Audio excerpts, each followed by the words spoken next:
Cat rodeo is what I would name my like techno project. Oh my gosh. And it's just little cats in cowboy hats, like no Oh bandana. gosh, incredible. We need to get on that.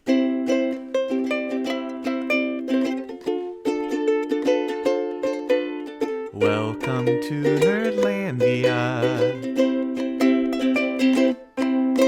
Welcome to Nerdlandia, where we embrace all our animal familiars. I'm your host, Emily Case Buskirk. For those listening in real time, June is Adopt a Cat Month. Today's guest, Emily, is the owner of Stray by the Bay, a Lincoln cat rescue she's working on growing into a cat cafe. Of course, we talk about her pets, plus I learned about her foster cat Webkins, what it was like for her to move from New Jersey to Nebraska, and what exactly makes coffee and cats such a perfect blend.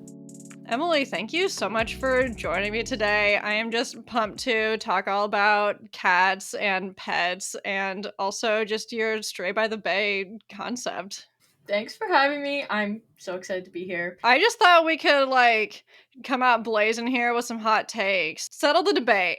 Do we need to keep dividing the world into cat people versus dog people? What are your thoughts? I thought I was a dog person, like my entire life. My family always had dogs. We had one cat growing up, and it hated anyone that was not my dad. So I was like, oh, the cats know. Like, I must not be a cat person. So, like, I had dogs. And then the first cat I got as an adult, I was like, where has this creature been my whole life? Like, this is so amazing. Oh my gosh. So, Squid is my 14-year-old cat. She's completely black. She's starting to get little brown spots because, you know, she's toasting up in the sun. Oh. But I met her, my vet clinic, the year that I was back home in New Jersey. I went back to the vet clinic that I was working at on like school breaks and stuff. Of course, the day I get back, they announce, hey, we're closing and merging with a similar hospital in the area. We're all going to work there. I was like, okay, big change. Couple months later, we're over there, probably the first week, and there's this really fat, almost bald, all black cat sitting in a dog kennel. And I'm like, what's up with this one? She's always here.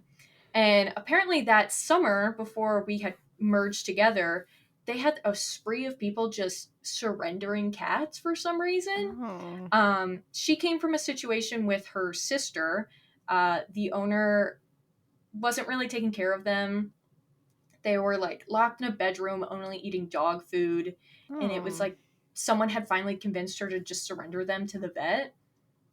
So the sister gets adopted. She's a cute little moo cat. Like, she's got little cow spots. She gets adopted fast. All the other cats that summer got adopted. And it's just fat, almost naked black cat left named Bella. And I'm like, okay, it's a cat, you know? Like, she's nice. That's okay. I start, like, taking care of her every morning. I was like, you know what? I got this, guys. Don't worry. Me and Bella, we're friends. I'm feeding her. I'm watering her. I'm letting her out to stretch her little legs. She's slowly growing fur back in. And finally, we merged October. The first week of December, I was like, hey, I'm bringing a cat home. She lives with us now. Like, she was just the most loving cat I had ever met, and no one wanted to adopt her because she wasn't the most appealing cat. But like, I looked at her and I was like, you're so loving and sweet. You seem like all you want to do is cuddle and just sleep on a blanket all day. I can provide that.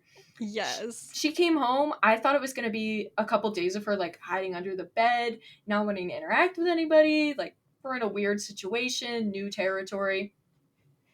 She's on the bed that night, sleeping by my head, suffocating me as I sleep. I was like, oh yeah, this was the right move. She chose you as her person. Yeah. Oh. And she is out there sleeping on my blanket right now. Oh my gosh. Yeah, I'm pretty sure my cat is like sleeping on the couch right now. And I just remember, I think she's like 12 and she's also a black cat. And yeah, they get I so don't much know hate. why. I don't know why people don't go for black cats at the shelters as much. Like, I don't know why this is still a thing, or just that people think cats with like, I don't know, patterns and different colors are like more appealing. But Yeah. It used to be a it's sad. superstition thing, but like I think the witch girly movement has like kind of knocked that out. I think it's more just like, that one's plain. Let's get the one with stripes or like Yeah. splotches. It's a shame because don't read a book by its cover. Don't read a cat by the color of its coat. I know we say silly things like, orange cats are like off the walls, tortoiseshells are like kind of mean. And it's like, nah, they're all, every cat, regardless of its coat color, totally different. I've never met a cat that is exactly the same, and Oh, I love them totally. all. Yeah. Well, and I actually picked my cat Zora because I was like, oh, she's just like chilling there. She's gonna be so relaxed, and she is a total firecracker. Yeah. Even though she is a senior cat now, like she still has so much energy, so much sass. She loves bossing us all around. Yeah. And if we're not adhering to the schedule, or giving her the adoration she deserves for that day, then watch out because she will lecture you Yeah. about that. We had to buy Squid one of those automatic feeders that go off like every 4 hours because you'd wake up, it's like 2 a.m. and she's like, hello. Yup. Hello. I'm a little hungry, little snacky. Oh So my now, gosh. every 4 hours on the dot, you'll hear it. You can hear the food drop into the bowl. Wherever she is, she goes, booking it. She's sliding across the floor, and I'm like, this 14-year-old cat should not be booking it like this, but wow, she's an athlete. Yup. I feel like if you're an animal lover, like you're an animal lover. I get some people they like dogs more or cats more, but like we get so many people that come up to us at events and they're like, ooh, sorry, we're dog people. And it's like, no, no, no, no. Like, you don't have to be a dog person to enjoy cats or like even rescuing animals in general. Like, it's for everyone. Yes. 100%. Well, as I can see, listeners can't really see this right now, but you have a hedgehog in the background. So, She's 5, I want to say. Aw. And she's just a grumpy old lady. What's her name? Tofu. Oh my gosh. Yeah, That's so she's a amazing. little soybean baby. And then we got 2 geckos, 2 micro squirrels, 2 dogs, cats everywhere. Incredible. Did you say Busy house. micro squirrel? Yes, they also hate people. So Okay. I'm the collector of small animals that really don't like human interaction, and I'm like, you can come live with me. Oh, that's your niche. I always describe the micro squirrels as like if a hamster and a sugar glider had a baby, so they're like itty bitty, but like they're still kind of the fun of sugar gliders. Oh my gosh. I honestly, like, my mind is kind of blown right now because I have not like heard of this species before, so I need some pictures stat. I can send you some, don't worry. Yes. They were also like kind of tossed my way, and I was like, you live here now. Oh, Okay. that's amazing. Well, I just have a cat who is in senior pet territory, and that is painful to my heart. And yes, then I have a gecko that I have adopted. It was in August, and so I'm still like going through the first like full year cycle of being a Yeah. gecko owner, and it's like so much fun. So yeah, no, I just appreciate your thoughts because yeah, I think like animal lover is like a way better catch-all, but I also understand that some people maybe just haven't like encountered cats and like seen them as friendly yet. Yeah, I feel like there's a lot of that. There's a lot of misconceptions about cats. definitely. Because I feel like a lot of people, like, you go to the shelter too, and you don't get, like, the full image of the cat while they're in their cage or kennel. Yeah, Like, cats need places to, like, flourish and, like, blossom almost like flowers for you to get the full scope of their personalities. And, like, totally. it takes time and effort. So, a lot of people, they just haven't gotten there. Yeah, and I feel like it's gotten so much better. And there's like Yeah. so much more awareness now about just the like really unique needs that cats have versus dogs and like what's good for them and their health. And I don't know, I would definitely credit like Jackson Galaxy and his like catifying Yeah. efforts and yeah, just like doing all those things that they really appreciate. Yeah, I'm on this Facebook page. I think it's called like catification or something, and it's people like decking their houses out in like crazy shelves and places for their cats to hang out. And so many of them are like, yeah, once we built this, like they were totally different cats. Like I'm like Yes. crazy with some mental stimulation and like places to hang out and that aren't just floor level can do. Oh, seriously. It's my goal this summer to build her a catio. So maybe now that I'm saying this to my audience that I'm going to have that that accountability that I need. Yeah. I definitely don't believe in letting cats like run amok. Yeah. But it's a goal. It's just that I need to like figure out the steps to accomplish that, that There's a goal. lot of logistics that go into it. Yes. So if you have any advice, tutorials, or anything, I would take it. Honestly, that catification page on Facebook, Mm. tons of them. Mm-hmm. People are building them out the wazoo. So, Love it. Love it. but I'm big. Supervised outside time, nothing wrong with that for cats. Just don't put them outside and leave them to it. Oh, I And know. don't get me wrong, there's some like stray and feral cats, like you can't force the indoors on them. They have to be outside. They're not going to be happy and thrive indoors. And like that's something we have to live with because we created the stray cat and feral cat problem in Lincoln and the whole country, honestly. So like we just got to do our best with it, you know? Yes. Well, that was like one thing I was wondering about. I mean, what do you like wish people knew more about like stray and feral cats, like even right here in Lincoln?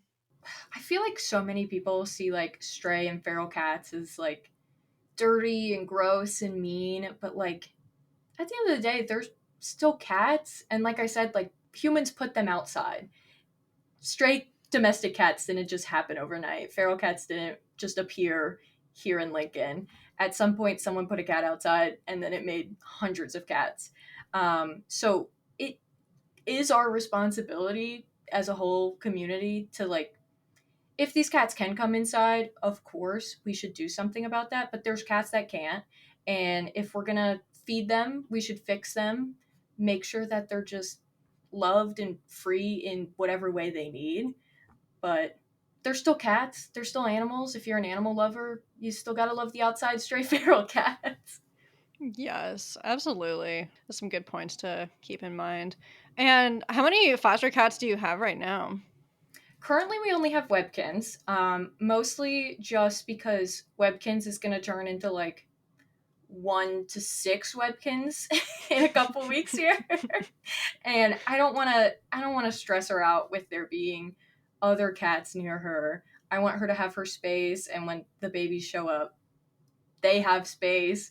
So we're trying to limit what we foster, but still help in ways that we can. A big thing we want to start doing is getting foster applications in so that we don't have to turn every cat that comes our way away. So that's something we're going to be looking into probably over the summer and hopefully get some willing volunteers in the community to do. Yes, yeah, I mean, having that capacity is so huge, and, I mean, it Yeah. takes a lot to take care of a Mm. cat.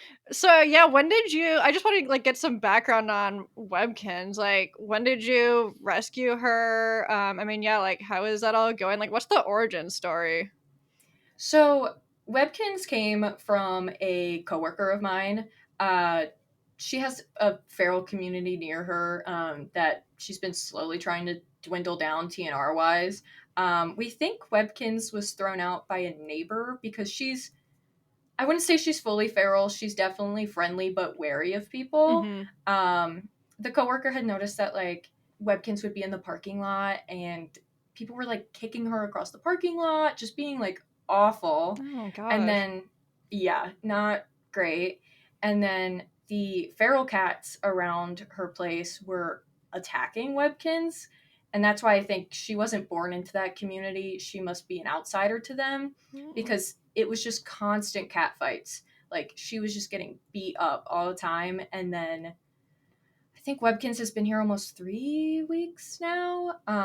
Because she showed up the night before the tornadoes happened. Okay. Um, and they were trying to catch her. She was a little elusive. And then finally they just whoop right into a carrier, came her way over to me, and now she lives in my basement. Oh. Well, and yeah, it's such a huge like thing too. It's so great that you were able to get her before crazy tornadoes happened. I mean, that's another hugely scary thing to think about. And Yeah, like it's also just like so sad to hear about how she was like being bullied by the I feral know. community. Oh my gosh. I was like, we're gonna get her in. We're gonna get her in, like I promise. And then it was like, oh, she's getting bigger. And I was like, oh, Oh boy. we gotta rush this process faster than I thought. Yeah. What made you want to name her Webkins? Webkins actually came with the name. Oh wow. Yeah, the coworker has names for the frequent flyers around their porch, and Webkins was just what they decided to name her. Love it. It's perfect for her, honestly. She looks like a little stuffed animal. Oh my gosh. Yeah, I call my cat Zora, like I call her like my beanie baby sometimes. She just has the Yeah, perfect cuddly face. she's got those little round eyes. Yes. You said TNR. Why don't you explain that acronym for people? So, trap, neuter, release, big with the stray and feral cat communities to kind of help keep those populations at bay so that they're not overtaking the community. So, step one, you trap the cat. You always want to make sure you have a plan of where they're going to go. You don't want to trap a cat and not have a plan, because then you have a cat in your basement that's feral, and that's a whole rodeo that you don't want to deal with. Step two, you get them neutered, whether that's getting them spayed, neutered. They have shots now, too, for feral cats that can render them sterile for a couple years, which I think that'll be cool once that fully becomes into the market. But then you return them. You put them back in the community where they're used to, where they have a caregiver that feeds them and keeps them up to date on shots every now and then. But it's really a way to not only combat like the rising population of the feral and stray cats in our community, but also keep them healthy so that they're not posing a public health risk. Yeah, absolutely. What got you into the world of fostering? I know you mentioned you used to be like a vet tech. What's that background like for you? Back home, like, there was always an animal getting surrendered, and it was like, okay, you can come home for a little bit. Like, my parents now have one of the puppies that I brought home. He was surrendered because he was 8 months old and not like their 14-year-old dog, and he was just too much for them. So I was like, okay, here you go. We found you a new home where someone doesn't care that you're not a 14-year-old dog.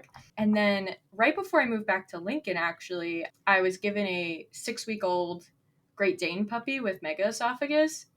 And that just like solidified in my hearts of hearts that I couldn't be a vet tech anymore. Like, I needed to be doing more to help the problems that were being thrown at me. Yeah. And especially when that puppy passed away, I was like devastated. And I was like, I need to do more so that this doesn't happen as often. We moved back to Lincoln. I was working, and then suddenly I was driving home from work one day, and there was just like this weird situation on the side of the road. There was this girl stopped, her four ways were on, and she's like sitting by the side of the road, and I'm like, is she okay? Like, let me just stop, make sure. So I like pulled back around, and I'm like, are you okay? Like, did your car break down? And she goes, there's kittens over here. I don't know what to do. And I was like, gosh. okay. I was like, I'm built for this. I got this. Oh. So I'm like running across Old Genie. She found two of them trying to cross the street.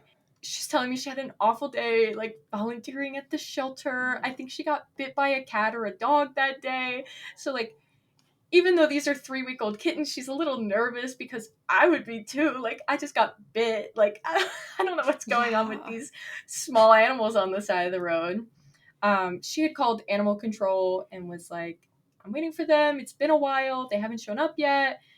She's worried that there's more kittens somewhere that we can't see. I'm like digging through the brush on the side of Old Genie, and there's two more little kittens, and they're screaming at me. They run right over. I say run, but it was more like a waddle. And I've seen kittens younger than them act more feral. Like, eyes just opened and they're hissing and like, don't come near me. These guys were used to people. Like, Okay. they ran right over to us and they were crying, trying to be picked up. And I was like, okay, let's go. Animal control showed up and they dropped the bomb that they don't have enough bottle baby fosters. So I was like, oh no, like, where are these very dependent on care right now? Every 4 hours they need to be fed formula. What's going to happen to them if they don't have a foster to take them? And I went, okay, I used to be a vet tech. They can come home with me. You could tell the animal control officer was like, thank God. He goes, let me get you a blanket. Let me get you a couple things. Oh my Like, and I'll gosh. send you on your merry way. I was like, okay. So he gives me this giant blanket to put these 4 tiny kittens in. And I brought them home and we fed them every 4 hours until they were old enough to eat on their own. And since then, it's been a nonstop, oh, you have kitten. Here's another kitten. Here's another kitten. Want this cat? Can you take these cats? And it's, I don't want to say I didn't ask for it because I put myself in that situation. I'm more than happy to do it, but it's just been like, oh, this is what we're doing now. Okay. Yeah. It's rewarding and so needed, but yeah, it's really Yeah. taxing and demanding too. Yeah. I appreciate the work that you do so much. Yeah. They're a big responsibility and you earn their trust and you get that bond with them. Yeah, no, it's interesting to like hear about like your journey into this. And you say like back home, so where are you from originally? How did you end up here in Lincoln? So I'm originally from New Jersey. When I started college, I started at community college in New Jersey. Thought I was going to be a veterinarian, so I followed that path as far as I could in New Jersey. Didn't like really my only option to get an animal science degree that was within my state, so I started looking at options elsewhere. I had applied to UNL, Michigan State, and I think Illinois State was my third. I toured all of them.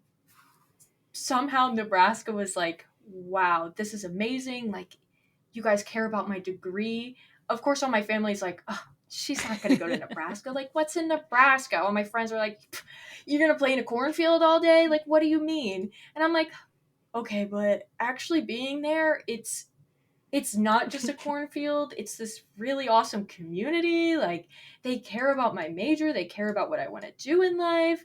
They're also nice. I don't care that they call soda pop. Like, I can work through that.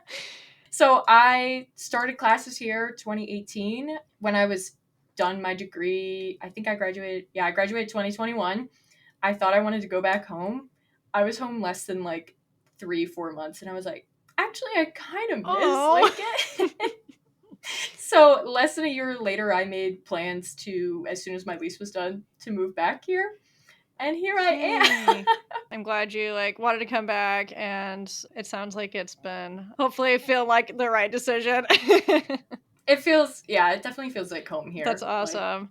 it's nice. And then, so, I mean, one of the reasons I want to talk to you is because you have Stray by the Bay. As I understand it, you're trying to get like a cat cafe opened here, which I really want to happen. Yeah. But yeah, like what inspired you and your partner to like want to start that up? It's really funny because it started as a joke. Like, we would come home from a long day at work and I was like, we should just open a cat cafe. Like, Yes. man, retail stinks. Other job stinks. We should just open a cat cafe. We'll help cats. You know, we'll at least be doing something helpful. And one night we finally just went, why don't we do that? Like, Love it. why do we keep joking about it? And so we stayed up multiple nights, like till 2, 3 a.m. We had work the next morning. We were like writing all these plans down. And then finally we just went, okay, we've put time and work into this. If we keep putting time and work into this, we can get somewhere and we can help cats and like fulfill a purpose in the world. We just want to create a really fun place in the community that also helps the community as a whole. And I hope we'll be able to achieve that one Oh, day. absolutely. Like, do you have any like favorite cat cafes you've been to that you like want to like model it after? So my favorite that I've been to, they're not around any longer. Unfortunately, the pandemic took Yeah. them out. But Kawaii Kitty Cafe in Philadelphia, it was so cute and the theming was all cutesy, like Japanese kawaii inspired. The menu items were perfectly themed. It was really, really small. They would bring in cats from the local shelter there, and you bring in Bella and Fluffy and Snowball, and they would give them insane Love names it. like Professor Pizza and like just crazy things. And I would go like once a month. I was like, we need to go. There's new cats. They had a whole party when Professor Pizza got adopted because he was there for a while. I was like, we need to go to the Professor Pizza going Oh. away party. And like, you could go in there and you could talk to anyone. Like, you all had something in common. You all loved cats, Right. or even just were curious about what a cat cafe could be. Everybody talked, everybody had a good time. The cats are like loving the vibes in there because everybody's relaxed and happy. And it was just like, that's the vibes I want. I want it to be comfortable and, I don't know, happy. Yeah, just like chill and like welcoming and just like a good place for like cats Yeah, to thrive. we all have a mutual goal, you Yeah, know? yeah, no, that's amazing. There's one in Omaha. I've only been there once, but it's also Hmm. probably because it's so far away. So I'm like, that's why Lincoln needs Yeah. one. And I know that the name itself gets a nod to like the Jersey Hmm. area. I don't know if you have any Yeah. more, I guess, thoughts about what inspired the name. It was kind of like me bringing my little piece of home and Andrew's piece of home because he's also from the East Coast. We were like, what if we bring like our favorite aspects of home here? And for both of us, that is the beach, Yeah.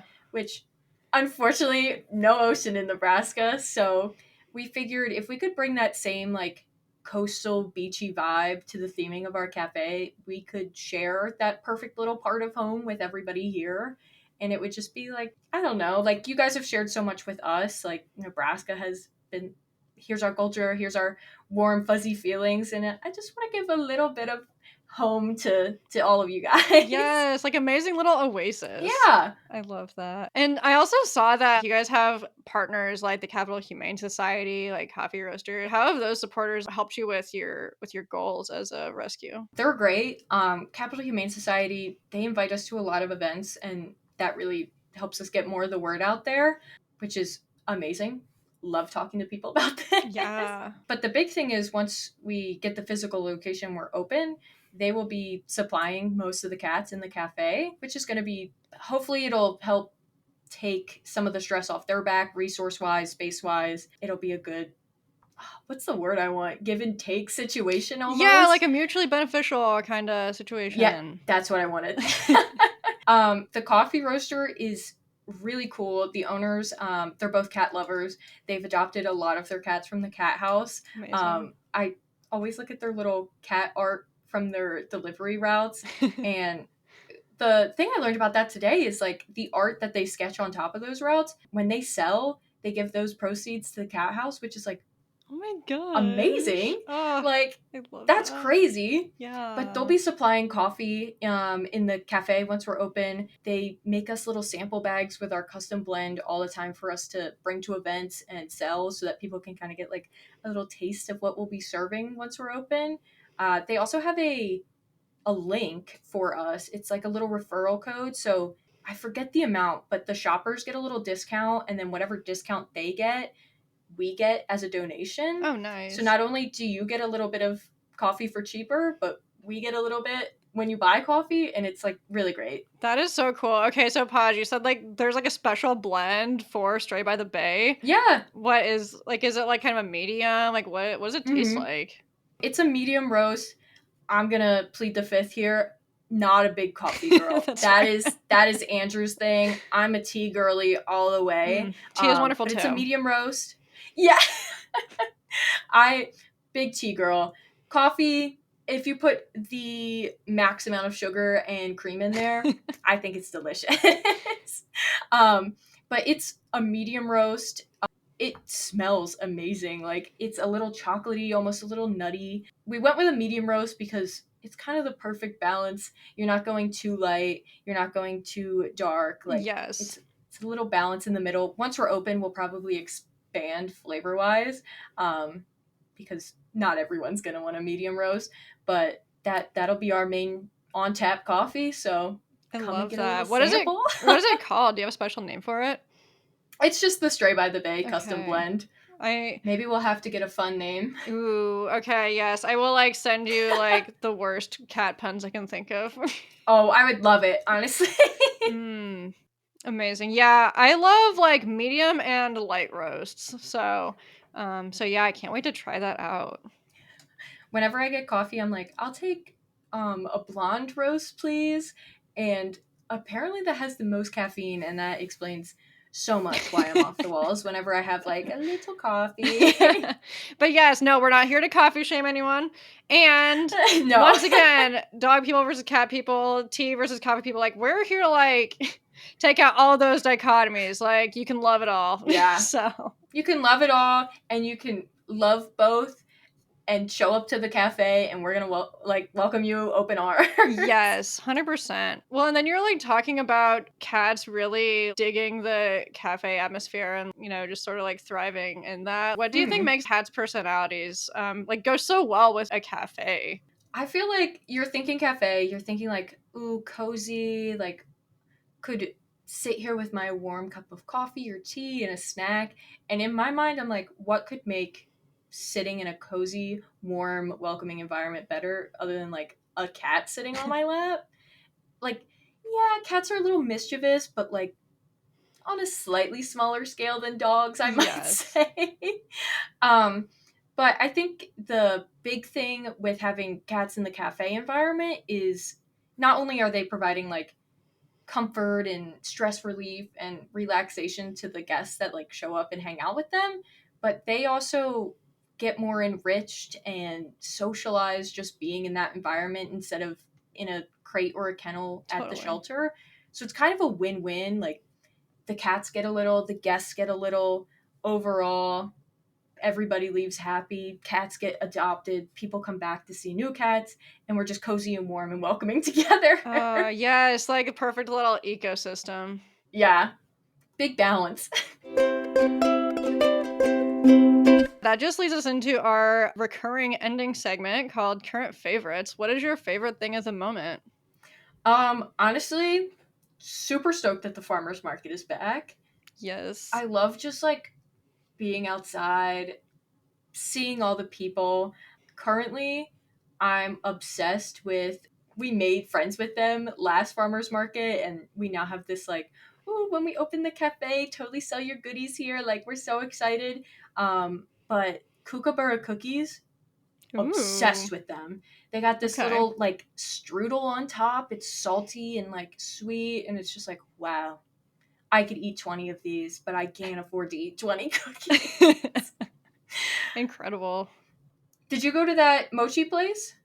I tried out the mochi place. Was it good? And okay, so I first tried it out last Saturday. I have thought about that place like at least once a day since I've tried it. I am obsessed. It's like amazing. I had not had a mochi donut. So for people who might not know what they are or have tried one, I thought that the donut part itself was gonna be flavored. But it's not. It's like kind of like more of like, just think of like a normal donut, just like a little chewier because it has like the rice flour giving it that kind of mochi, like chewy texture that's like so pleasing. And then they have these glazes that are like all of these different flavors. And I was trying to remember what we got. Because Jared came with me, and we got black sesame that was like just like a weekly special, and it was really good. So I'm really sad because I don't think I'll be able to get that again. And then we got ube, I think, and it had like some little like a few cornflakes for little texture pop. Yeah. And oh my gosh, it was amazing. I think I'm gonna get to go back today. You should. It was like a super busy week for me, and I did not have capacity, and I was really sad that I couldn't go and get another one of those donuts. They have like so many different flavors, and I'm just excited because they have like some, I would say, more like Japanese kind of flavors, but then they also have sort of these like sugar bombs as well. Yeah. So if you just want to like dive headfirst into that, there's plenty of opportunities for that too. So that might have to be my sweet little treat after this. I think you've convinced me. I think that's what we're gonna do. Yes. Oh my gosh, I almost forgot. How can people support Stray by the Bay? Yeah. So I guess at the moment we don't have the physical location, so we're working on that. Biggest thing right now is just kind of spread the word about us. Let Lincoln know that we're here. Share our posts on Facebook, stuff like that. And at the end of the day, we do need donations and like places for fosters to go or food for our fosters. Like talking about us, donating, whether it's some time towards our like events or fostering a cat for us. If you have some spare blankets or cat food in a cabinet going to waste, like you're not going to use it, we will take it off your hands. Even if we can't use it, we are going to give it to our partner rescues and stuff. So at the end of the day, we just need a little help like every other rescue in this town. Oh, yeah, absolutely. And it sounds like there's like a lot of ways that people can support. So, yeah, I Yeah. definitely recommend that everybody, yeah, like go give a follow and like just check out what they're doing. It's really cool. Yeah, we're excited. Yay. Thank you so much for joining today. And yeah, I can't wait to see how Straight by the Bay grows. Thank you so much for having me. This was actually so fun. I can't wait to drink some coffee and hang out with cats right here in Lincoln. For those wondering, Webkins now has a kitten named Legendary Crown of Wonder, and she is so freaking cute. Go connect with Stray by the Bay if you want any updates. And I did try to set up a cat enclosure outside for the record, but my cat hated it, so that was a fail. Something to look forward to when I get a huge house someday, I guess. You know I'm gonna deck it out with all the catification. Up next, rolling out a new era of roller derby, Emma, aka the M-Forcer, has been a part of Lincoln's derby scene for over 10 years, and she helped No Coast Roller Derby bounce back after the pandemic shutdown. We talk about how the sport's evolved and workshop my hypothetical derby persona. Catch that episode on June 26th. Nerdlandia is hosted, produced, and edited by Emily Case Buskirk. Theme song and ending credit music by Keith West. Cover art by Ellen Stubbings. Additional music by Alexei Holobiv and Music Unlimited from Pixabay. We don't have any major bodies of water, sorry about it. Yeah, everyone's like, we have lakes. I'm like, there's a difference between an ocean and a lake. I always say like lakes scare me because whatever is put in them kind of just stays there forever. At least with the ocean, like, it's probably swept away That's by true. now. I won't think about it. Whereas I'm like, what if something's down there? It's been there forever.